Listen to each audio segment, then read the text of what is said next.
बंदों गुरुपद कंज कृपा सिंधु नर रूप हरि महामोहतम कुंज जासु वचन रवि कर निकर। भक्तगणों को तथा धर्म अनुरागियों को मेरा हार्दिक नमन। मैत्रियो उपनिषद सामवेद पंचम प्रपाठक।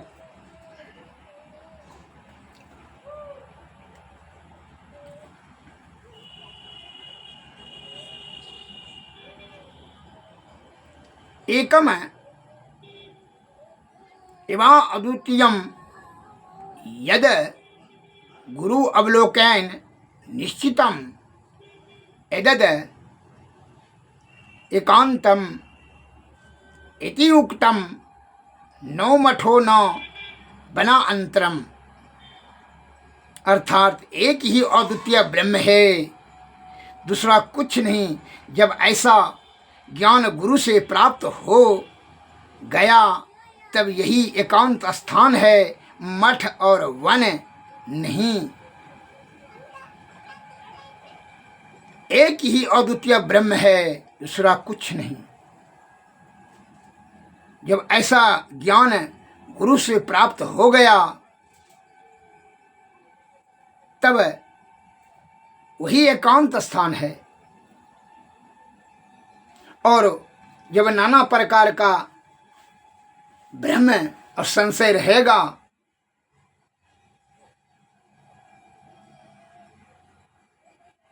तब उसका चित्त अस्थिर रहेगा, तो वहाँ ब्रह्म की प्राप्ति नहीं होकर के ब्रह्म में भटक कर करके अधोगति में चले जाएंगे। और जिनके हृदय में गुरु के प्रति असीम श्रद्धा और आस्था है, फिर तो उनको ब्रह्म प्राप्ति में किसी प्रकार की कोई बाधा नहीं है और ना किसी प्रकार का कोई अनिष्ट उसको रोक सकेगा।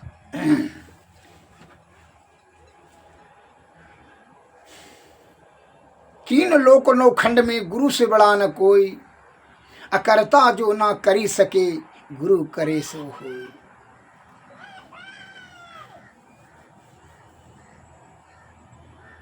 अतः चित्त में इस बात को दृढ़ता से स्थिर करें कि ब्रह्म और सद्गुरु में कोई भिन्नता नहीं है। ऐसा जान कर के सद्गुरु की सेवा करनी चाहिए।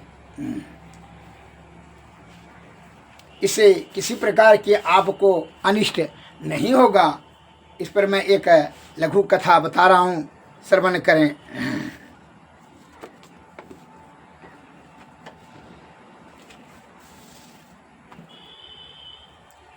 सामर्थ्य रामदास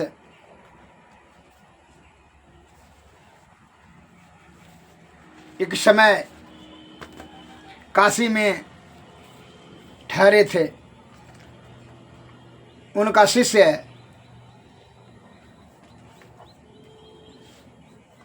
भिक्षाटन के लिए गए। एक सिद्धांत ज्योतिषी नाम के एक तांत्रिक था, उसी के घर पर उसने दरवाज़ा खटखटाया और जोर से टेर लगाई, जय सामर्थ्य गुरु की जय, भिक्षाम देहि। तो वह जोगी जोर से दरवाज़ा खोलते हुए क्रोध से बोला, हमारे दरवाजे पर आकर के, बहुत अहंकारी तांत्रिक था, हमारे दरवाजे पर आकर के सामर्थ्य रामदास गुरु की जय जयकार करते हो हमारे सामने में।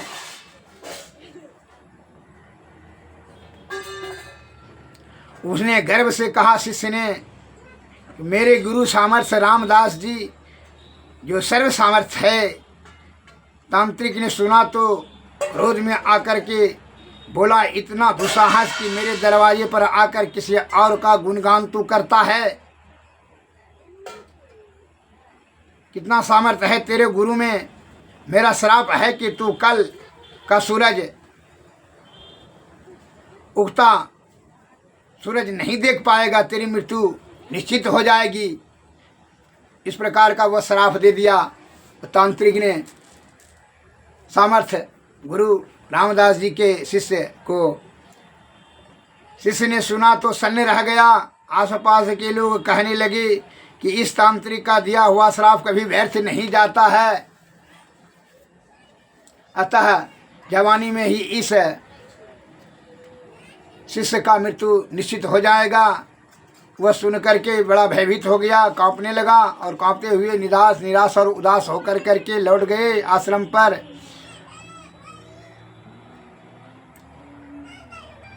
और आश्रम में आकर के उदास होकर के बैठ गए। तो गुरु ने पूछा, आगे भिक्षा लेकर के बेचारा शिष्य कुछ बोल नहीं सका। पाया गुरुदेव ने पुनः पूछा, भिक्षा में क्या लेकर के आया? शिष्य बोला, गुरुदेव भिक्षा में अपनी मौत लेकर के आया हूँ। एक तांत्रिक ने मुझे श्राप दे दिया है, वह तांत्रिक का वचन व्यर्थ नहीं जाता है। गाँव वाला सब बोल रहा था।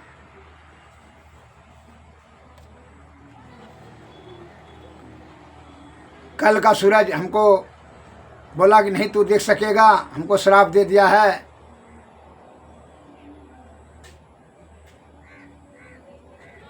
गुरु ने कहा,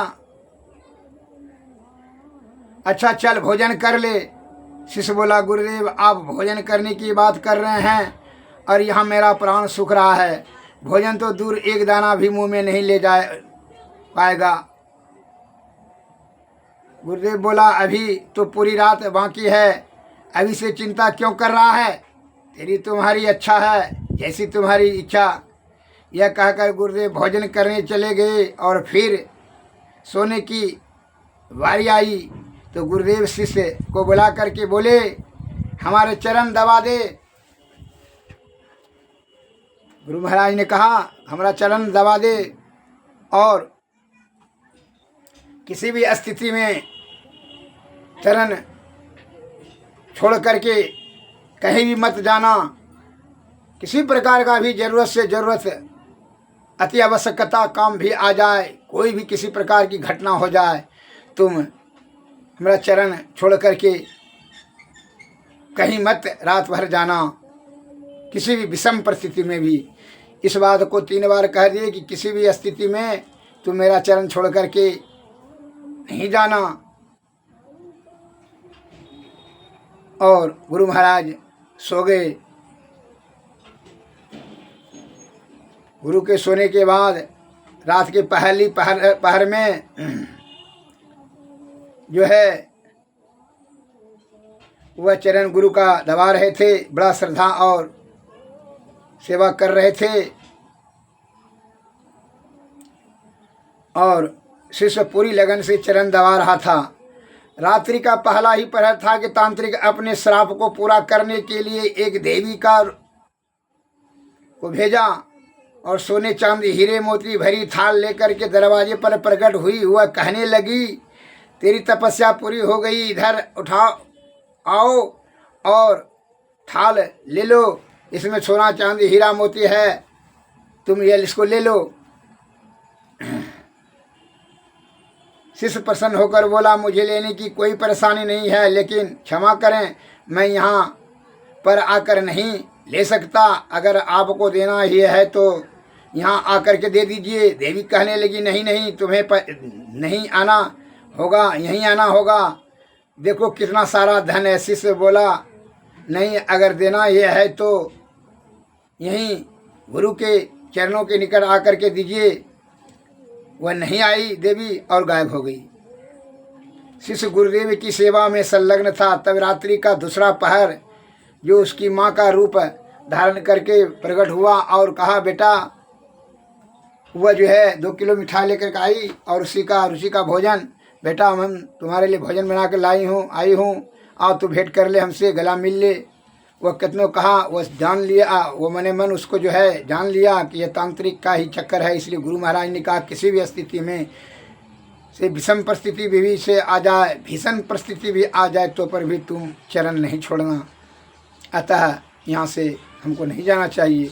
मने मन वो संकल्प कर लिया, गुरु का चरण दबाते रहे। और उसने कहा माँ अभी नहीं मैं जा सकता हूँ, तुम को आना है यहीं आकर के गले मिल लो। कहा मैं नहीं, वहाँ नहीं जा सकती हूँ। एवं प्रकार से कितनों कहा कि हम नहीं जा सकते हैं। तब रात भर ठहरो, कल सवेरे आना। वह जान लिया कि यह जो है मेरी माँ का रूप धारण करके तांत्रिक ही आया है हमको मृत्यु के चपेटे में लेने के लिए। गुरु के आज्ञा को मान करके वह गुरु का चरणों को ही दबाते रहे। उसकी माँ का रूप जो धारण करके वो चली गई। फिर जो है तांत्रिक काल का रूप धारण करके तीसरे पहर लास्ट पहर में आया, कहा कि तुम्हारी मृत्यु निश्चित है, आज तुमको मारना निश्चित है, इधर आ जाओ, तो सरल मृत्यु हो जाएगा, मोक्ष हो जाएगा। काम को मोक्ष नहीं करवाना है, तुमको जहाँ जाना है, यहाँ आना है तो यहाँ आकर के लेकर के चाहो हमरे प्राण को। मैं गुरु का चरण का सेवा कर रहा हूँ, मैं यहाँ से नहीं जा सकूँगा। यमदूत तेरा काल हूँ। कितना पूरा डराया, लेकिन वह किसी प्रकार का कोई भयभीत नहीं हुआ। पूर्ण रूप से जान गया कि यह जो है जितना भी षड्यंत्र कर रहा है यह तांत्रिक का ही षड्यंत्र है, गुरु को चरण को नहीं छोड़ूंगा। फिर राक्षस भी चला गया, राक्षस का रूप देकर के आया तो फिर भी राक्षस भी चला गया। सुबह हुई, चिड़िया चहचहाने लगी। गुरुदेव उठे और मुस्कुराते हुए बोले, अरे सुबह हो गई है, तुम जीवित हो। तुमने तो कहा था कि तांत्रिक का श्राप कभी व्यर्थ नहीं जाता। शिष्य कुछ सोचते हुए बोला कि गुरुदेव लग तो रहा था कि जीवित ही हूँ। जब उसने रात्रि की सारी घटना याद की तो उसे समझ में आ गया कि गुरुदेव ने क्यों कहा था, चाहे जो भी हो जाए चरण मत छोड़ना। शिष्य गुरुदेव के चरण पकड़कर रोने लगा। बार बार यही वह कह रहा था कि जिसके सिर पर आप जैसे गुरु का हाथ हो उसे काल भी कुछ नहीं कर सकता है। कबीरदास जी ने भी कहा है, 3 लोक 9 खंड में गुरु से बड़ा न कोई, करता जो ना करी सके गुरु करे से होई। श्री गुरु पद नख मणि गण ज्योति, सुमरत दिव्य दृष्टि होती। गुरु के चरणों में काल पाप ताप संताप कुछ संव्याप्त नहीं हो, किसी प्रकार का कोई अनिष्ट नहीं हो सकता। इसलिए कहते हैं गुरु के चरण का पद का नख का ध्यान करके तू ज्योति, वही ज्योति के सहारे तुम ब्रह्म की प्राप्ति करेगा। इसलिए पूर्ण हृदय निर्मल करके शुद्ध चित्त आत्मा से दृढ़ता पूर्वक पूर्ण श्रद्धा और आस्था से सदगुरु के शरण में रहकर उनकी सेवा करें तो क्या होगा, सेवा से युक्ति, उनकी कृपा से युक्ति मिलेंगे, युक्ति से भक्ति, भक्ति से मुक्ति। श्री सदगुरु महाराज की जय। और जब तक आपको श्रद्धा नहीं होगा तब तक सिद्धि नहीं मिलेगी। इसलिए और जहाँ अहंकार होगा सद्गुण नष्ट हो जाएगा। फिर जो है आपको कार्य आपका सिद्ध नहीं होगा, तब अधोगति में चले जाएंगे। काय संशय वाले को सिद्धि नहीं मिलती है। श्री सदगुरु महाराज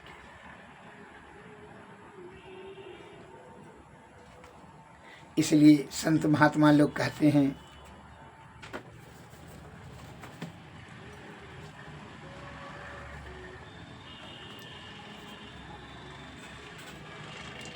सतगुरु सुख के सागर, शुभ गुण यागर, ज्ञान उजागर है। अंतर पथ गामी अति निह कामी, अंतर जामी है। त्रैगुण पर जोगी हरि रस भोगी अति निहसोगी है। थिर बुद्धि सुजाना यति सयाना धरि ध्वनि ध्यान है। सो ध्वनि सारा मही नियारा सदगुरु धारे है। सदगुरु सुख के सागर शुभ गुण यागर ज्ञान उजागर है। सतगुरु दरस देन हित आए भाग जगे हमारे। आनंद मंगलपुर रहे सब शुभ शुभ भासगरे। पाप समूह दरस दे भागे पून सकल डगरे। परम ऊँचा हुआ जो श्याम सखिया सदगुरु पद भजरे भजरे। तन मन धन या तम करी अर्पण मैं ही अजु तेरे संग रे। सदगुरु दरस देन हित आई भाग्य जगे हमरे। श्री सदगुरु महाराज।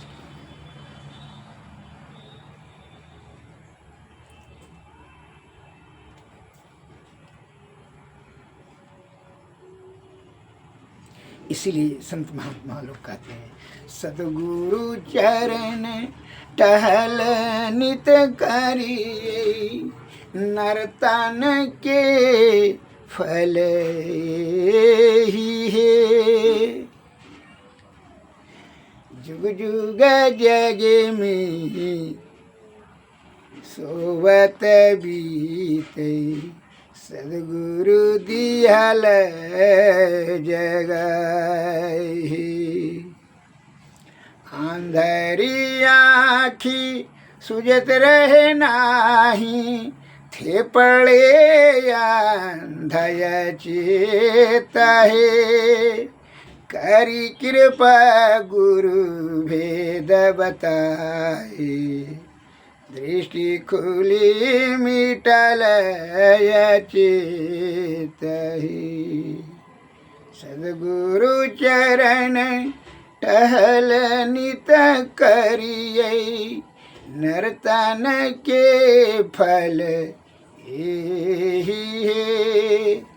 जुग जुग जग में शोभत बीते। सदगुरु दिहल जगहि। भा प्रकाश मिटल अंधियारी। सुख भयल बहुत रहे।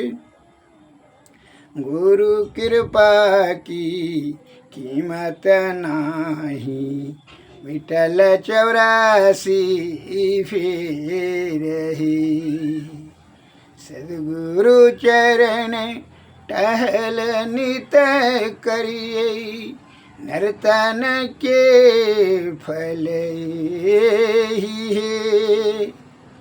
जुग जुग जग में शोभत बीते।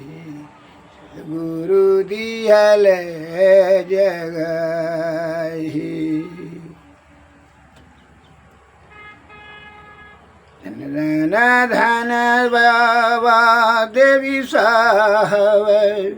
सदगुरु बांधे छोरे। तुम सम भेदी नाहि दयालु। मैं ही कहत कर जोरी। सदगुरु चरण टहल नित करिए। नर्तन के फल यही है। जुग जुग जग में सोवत बीते। सदगुरु दिहल जगाहि। श्री सदगुरु महाराज। दूसरे पद्य में आया है संत महात्मा के शब्दों में। सदगुरु सेवत गुरु को सेवत मिटत सकल दुख झेल रे। ये दुनिया दिन चारि बसेरा यहाँ न तेरा मेरा रे। मेरा तेरा दऊ यम के हाथे पकड़ी पकड़ी गिन घेरा रे। ये दुनिया बंदी गृह यम की जीव बंदी रहे घेरा रे। सदगुरु गुरु बिने ना कोई कहू जो तोड़े यम घेरा रे। याते उठो सदगुरु गुरु हेरो सेव करो बहु तेरा रे। मन धन या तम तिनके पद अर्पि बचो यम फेरा रे। सदगुरु सेवत गुरु को सेवत मिटत सकल दुख झेल रे। जागृत जिंदा सदगुरु जग में सब जीने को कर जोड़ रे। बाबा सदगुरु देवी साहब या पद को मही चेरा रे। सदगुरु सेवत गुरु को सेवत मिटत सकल दुख झेल रे। आरती तन मंदिर में कीजिए दृष्टि जुगल कर सन मुख दीजिए। चमकई बिंदु सूक्ष्म यति उजल ब्रह्म ज्योति अनुपम लख लीजिए। जगमग जगमग रूप ब्रह्मांड निरखी निरखी ज्योति तेज दीजिए। शब्द सूरत या भ्यास सरल तर करिकारी सबद गही। ऐसी जुगति काया गढ़ त्यागी भव ब्रह्म भेद सकल मल छीजी। भव खंडन यारति यह निरमल करिमे ही अमृत रस पीजी।